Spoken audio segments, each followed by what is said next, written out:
Hello everybody, very welcome to UGC NET Adda 24/7।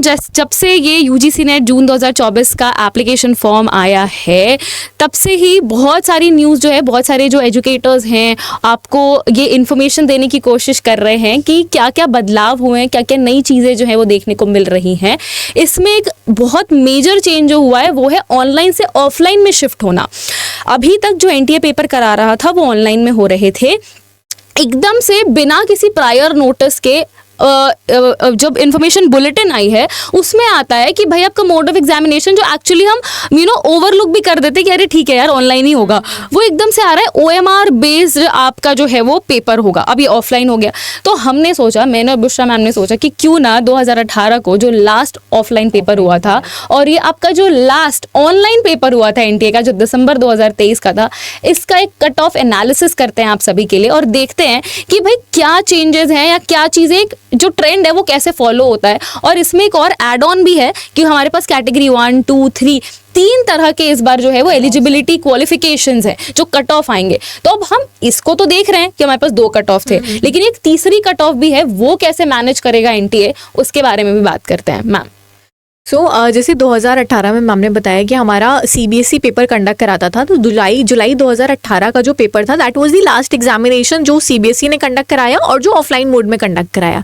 जिसके बाद testing agency change हुई, syllabus change हुआ, एक मेजर चेंज आया था, सिलेबस भी चेंज हुआ उसके बाद में, और हमारा एग्जामिनेशन ऑनलाइन कंडक्ट होने लग गया। तो इस बार उस जो अपडेटेड सिलेबस है हमारा, जो कि चेंज नहीं हुआ है, 2019 से सेम ही सिलेबस चल रहा है। पहली चीज़ तो ये अपडेट है कि इस बार सिलेबस नहीं चेंज हुआ है इस अटेम्प्ट के लिए। तो वो वाले सिलेबस को ध्यान में रखते हुए आखिर क्या चेंजेस आ सकते हैं कट ऑफ के अंदर हमारे, जबकि हमारी कट ऑफ इस बार 3 कैटेगरीज के अंदर, पहली बार मेरे ख्याल से मैम 3 कैटेगरीज में कट ऑफ इस बार, हाँ एग्जैक्टली।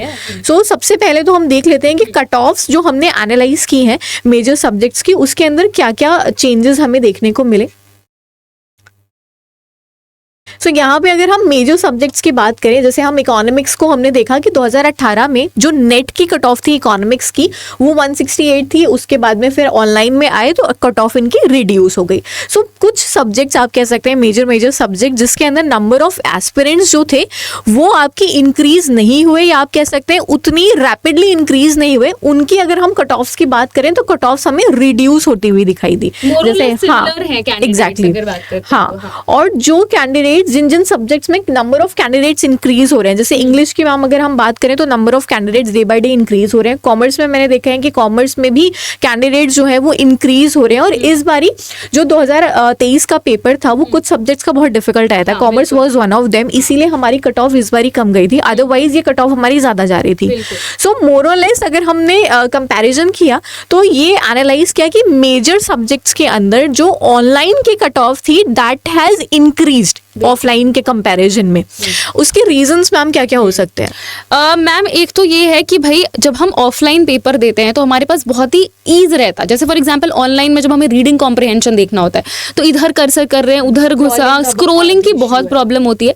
एक आपने डीआई वाला पॉइंट मेंशन किया था, डीआई वाले पॉइंट में ये था कि भाई हमें पहले स्क्रीन में देखा फिर नंबर लिखा, और कभी कभी ऐसे भी होता है कि हम मिस कर, ज्यादा उसमें एक्चुअली टाइम लगता है, उसके अलावा हम मिस भी कर जाते हैं कुछ पॉइंटर्स। मान लो बहुत बड़ी सी वैल्यू है 1000 समथिंग लाइक दैट, और हम उसको पेपर में लिख रहे हैं नीचे, भाई हम उसको कैलकुलेट करें बार बार, कैलकुलेशन एरर भी होता है उसके अंदर, एक ह्यूमन एरर नॉर्मल है। और मैम दूसरी चीज ये कि मतलब साइकोलॉजी, ह्यूमन साइकोलॉजी अगर हम देखें तो हमारे जब स्क्रीन के ऊपर वो टाइमर चल रहा होता है ना, वो पैनिक की सिचुएशन जो आती है ना, तो उसमें आप कह सकते हैं हमारा गड़बड़ी होती है। ऑफलाइन मोड में क्या है, वो पैनिक की सिचुएशन रिड्यूस हो जाती है। So that is again one of the reason कि ऑफलाइन की कट ऑफ जो है वो आपकी कंपैरेटिवली ज्यादा रहती है, क्योंकि आप रिलैक्स रहते हैं, तो आप अच्छे से एग्जामिनेशन कर रहे हैं, आपको स्क्रोलिंग का कोई इशू नहीं आ रहा है।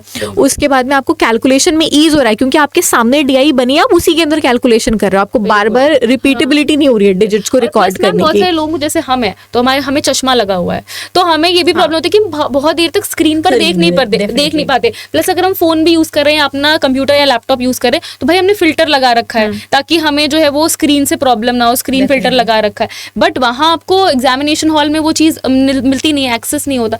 तो ऑफलाइन में इतने सारे जो एडवांटेजेस हैं एज कम्पेयर टू ऑनलाइन, जिसकी वजह से वो आप कह सकते हो अगर बच्चा कहीं 5 क्वेश्चन उसका छूट रहा था, वहीं पर वो 5 क्वेश्चन एक्स्ट्रा अटेंड करके, तो वो चीज है जो एरर मिनिमाइज है, वो आपका ऑफलाइन में हो जाता है, जिसकी वजह से एक इंक्रीज मुझे ऐसा लगता है कि है कट ऑफ। और दूसरी चीज मैम, मुझे ऐसा लगता है कि जो पेजेस आपके पास में होते हैं ना, तो पेजेस को स्कैन करना पलट के इज कंपैरेटिवली इजी जब हम एक एक क्वेश्चन स्वाइप कर रहे होते हैं, क्योंकि एक क्वेश्चन को हमने किया तो वो 1 आध सेकंड का लैग आता है उसके अंदर, क्योंकि नेट का इशू, वो सारी चीजें। तो अब मैं पूरे 100 क्वेश्चंस पे ऊपर नहीं जा पा रही हूँ क्लिक कर करके, लेकिन जब मेरे पास वो पेपर है ना बुकलेट के फॉर्म में, तो मैं 100 क्वेश्चंस को शायद 5 मिनट के अंदर ही स्कैन कर लिया कि कौन कौन से टॉपिक से क्वेश्चन है। टेक्निकल एरर भी एक पॉसिबिलिटी है, जिसकी वजह से भी ऑनलाइन थोड़ा सा प्रॉब्लमैटिक हो रहा था। और मेजर एग्जाम्स के लिए I think offline is only the better option अभी, क्योंकि एक और चीज है मैम, सेंटर्स की अवेलेबिलिटी। तो अब भाई अगर पीएचडी कर, अगर क्योंकि अब एक 3 कैटेगरी वाली आई है जो हम बात कर रहे थे, 3 कैटेगरी वाली, अब क्योंकि कट ऑफ आपकी 3 कैटेगरी में होगी, तो पीएचडी को भी हम लेकर के आ गए हैं। अब क्योंकि पीएचडी भी यूजीसी नेट के एग्जाम से ही रिलेट हो रही है, तो ऑब्वियसली नंबर ऑफ कैंडिडेट्स अब और अपीयर होंगे, तो नंबर ऑफ कैंडिडेट्स एंड वो इंटीग्रेटेड वाला भी इन्होंने बैचलर्स को इंक्लूड किया, तो नंबर ऑफ कैंडिडेट्स इंक्रीज हो रहे हैं इस बार सब्जेक्ट में। तो ऑफलाइन में कंपैरेटिवली जो हमें अभी तक एनालाइज करके आइडिया लगा कि ऑफलाइन में मेजर सब्जेक्ट्स की जो कट ऑफ है वो ज्यादा थी, और इस बार क्योंकि नंबर ऑफ कैंडिडेट्स इंक्रीज कर रहे हैं, सो और इंक्रीज कर ही गए हैं ईयर आफ्टर ईयर। 2018 से अभी देखे तो number of candidates major subjects में अवेयरनेस भी बढ़ी एग्जाम को लेकर, डेफिनेटली पहले इतनी अवेयरनेस नहीं थी, तो अभी इंक्रीज हो चुके हैं कैंडिडेट्स। 4 इयर्स बैचलर्स डिग्री वाले भी कैंडिडेट्स आ गए, तो आपका जो नंबर ऑफ एस्पिरेंट्स है वो इंक्रीज हो गया। ऑफलाइन एग्जामिनेशन आ गया अगेन, इससे आपकी कट ऑफ इस बार की डेफिनेटली इंक्रीज होने के मैक्सिमम चांसेस रहने वाले हैं। अब कट ऑफ जैसे मैम हम लोग डिस्कस कर रहे थे कि इस बार जो कट ऑफ्स आने वाली है वो 3 कैटेगरीज के अंदर आएंगी हमारे पास में कट ऑफ्स, जहां पे कैटेगरी 1 में अगर हम देखें तो इस सब में यस है। अगर आप कैटेगरी मतलब ये जो है वो आपकी सबसे हाई कट ऑफ होगी, हाईएस्ट ये होगी, और ये आपकी लोएस्ट होगी, और ये आपकी कुछ मीडियम इन बिटवीन होगी। और इससे भी जो लो आएगा भाई वो तीनों ही कैटेगरी में नहीं आएगा। तो आप मैम सोचो 3 तरह की कट ऑफ और डिस्क्वालिफिकेशन। हाँ, एग्जाम्पल लेकर ये स्टूडेंट्स को समझा देते हैं। लेट्स से फॉर एग्जाम्पल आपका पेपर है 300 मार्क्स का, और जेआरएफ की कट ऑफ लेट्स से आपके कंसर्न सब्जेक्ट में गई है 240। तो अगर आपके 240 या उसके ऊपर आते हैं एग्जाम्पल के तौर पे, तो आप जेआरएफ के लिए भी क्वालिफाई होते हो, आप असिस्टेंट प्रोफेसर के लिए भी क्वालिफाई होते हो, और आप पीएचडी एडमिशंस के लिए भी क्वालिफाई हो गए। अब मान लो दूसरी कट ऑफ सेम सब्जेक्ट की आई है 220 नंबर की, अगर आपके 220 से ज्यादा है लेकिन 240 से कम है, तो अब आप कैटेगरी 2 में क्वालिफाई कर रहे हो। इसमें आपका जेआरएफ तो नहीं क्वालिफाई हो रहा है, लेकिन यस आप असिस्टेंट प्रोफेसर के लिए एलिजिबल हो गए हो, और दूसरी चीज आप पीएचडी एडमिशंस के लिए एलिजिबल हो गए। और एक और चीज, आपको फेलोशिप नहीं मिलेगी इसमें अगर आप अपना पीएचडी करते हो। तो जेआरएफ नहीं होने का मतलब आप पीएचडी करो खुद से फंड करके, बट आपको स्कॉलरशिप नहीं मिलने वाली है। हाँ, मतलब अपार्ट फ्रॉम जेआरएफ अगर कोई स्कॉलरशिप स्कीम में अगर आप अप्लाई करके लेके जाते हो, that is a different story. JRF की स्कॉलरशिप यहाँ पे नहीं मिलेगी आपको। तीसरी कैटेगरी आ रही है, मान लो कि तीसरी कैटेगरी में कट ऑफ गया है 200 मार्क्स, तो आपके 200 से ऊपर है लेकिन 220 से भी कम है आपके, तो अब यहाँ पे आप ना जेआरएफ के लिए क्वालिफाई हुए, ना ही आप असिस्टेंट प्रोफेसर के लिए क्वालिफाई हुए, लेकिन आपका स्कोर जो है पीएचडी की एडमिशंस के लिए वैलिड रहेगा, जो 1 साल के अंदर अंदर आपको एनरोलमेंट लेना है। सो इस प्रकार से 3 कैटेगरीज में कट ऑफ जाएगी। आई बिलीव एक आइडिया लग गया होगा। तो ये हमने जो है वो आपके सामने एक पूरा कट ऑफ एनालिसिस हम लेकर के आए हैं। डरने घबराने की बात नहीं है, आपको सिर्फ अपने एग्जाम के लिए अच्छे से प्रिपेयर करना है, आपको अपना बेस्ट शॉट देना है, और आप अपना बेस्ट देंगे हमें पता है, क्योंकि आप हमारे साथ जुड़कर पढ़ाई कर रहे हैं। और प्रोज एंड कॉन्स मेरे ख्याल से सारे एग्जामिनेशन सारे पैटर्न्स के रहेंगे, एंड हमें इसके बारे में ये नहीं सोचना है कि यार ऐसा हो गया हम क्या करेंगे। Will fight for it. क्या करना है, सबके लिए हुआ है ना वो चेंज। हाँ, सबके लिए चेंज हुआ है, विल फाइट फॉर इट। क्या करना है, हमारे लिए एक एडवांटेज ही है अगर ऑफलाइन में एग्जामिनेशन हुआ है, तो डेफिनेटली इस बार एडवांटेज ही रहने वाला है। क्योंकि वो स्क्रॉलिंग और वो सारे इश्यूज हमारे सॉर्ट डाउन हो जाएंगे। और इनफैक्ट एनटीए को बहुत सारे मेल और ये मैसेजेस कॉल्स भी जा रहे थे कि भाई हमें ऑफलाइन करना है, क्योंकि सीटेट एक ऐसा एग्जाम है जो कि एलिजिबिलिटी टेस्ट है अगेन नेट की तरह ही, और उसमें भी ये लोग पहले ऑफलाइन थे, फिर ऑनलाइन गए, वापस से ये लोग ऑफलाइन आए। तो आई थिंक ये एक पायलट प्रोजेक्ट की तरह भी देखा जा रहा है कि हम आखिर देखते हैं ऑनलाइन से ऑफलाइन, हो सकता है एनटीए भी टेस्ट करना चाहता हो कि भाई क्या चेंजेस है मेजर।